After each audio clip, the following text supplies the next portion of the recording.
দেখে মনে হতে পারে রেস্তোরাঁয় চলছে খাবার প্রস্তুতের কর্মযজ্ঞ, তবে কোনো রেস্তোরাঁ নয়। ময়মনসিংহ নগরীর জয়নুল আবেদিন পার্কে গড়ে ওঠা অস্থায়ী দোকান। এমন কয়েকশো দোকানে গিজগিজ করছিল পার্ক, নষ্ট হচ্ছিল পরিবেশ।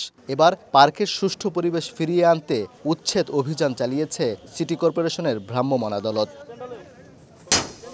সোমবার দুপুর 12টা থেকে বিকেল 4টা পর্যন্ত চলা এই অভিযানে অবৈধভাবে ব্যবসা পরিচালনাকারী 1.5 শতাধিক অস্থায়ী দোকান, বিভিন্ন রাইডসহ অন্যান্য স্থাপনা উচ্ছেদ করা হয়। জব্দ করা হয় দোকানের অবকাঠামো, চেয়ার টেবিল, গ্যাসের সিলিন্ডার সহ বিভিন্ন সরঞ্জাম।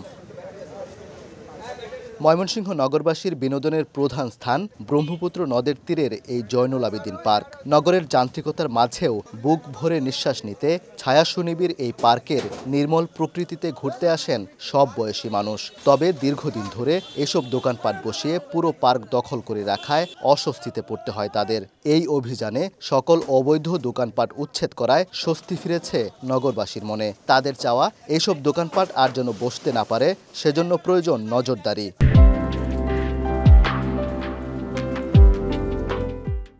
এখানে পাশাপাশি অনেকগুলো দোকান, একটু পরপরই দোকান, এতে পরিবেশের যে ভারসাম্য এগুলো অনেক নষ্ট হচ্ছে। এত পরিমাণ দোকানপাট থাকে যে আমরা একটু বসবো বা সাধারণ মানুষ রাস্তায় হাঁটাচলা করবে, পার্কটা একটু দেখবে, এই সুযোগটা থাকে না। আমরা চাই দোকান যাতে না থাকে, আমরা যাতে সুস্থভাবে এখানে বসতে পারি।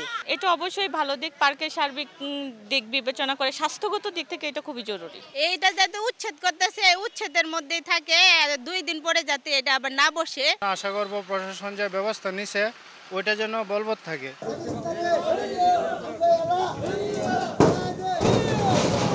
সিটি কর্পোরেশনের নির্বাহী ম্যাজিস্ট্রেট বলছেন, জনভোগান্তি লাঘব এবং পার্কের সৌন্দর্য রক্ষা করতেই এই অভিযান।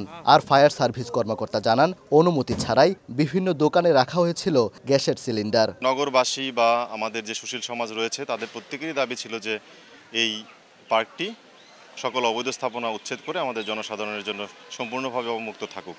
তো আমরা সেই কাজটি করেছি এবং আমরা এই ধারা অব্যাহত রাখব। অবৈধভাবে যে ইয়েগুলো সিলিন্ডার নিয়ে ব্যবসা করছে, এটা একটা ঝুঁকি, তা ও ব্যাপারেও আমাদেরকে কোনো অবগত করে নাই।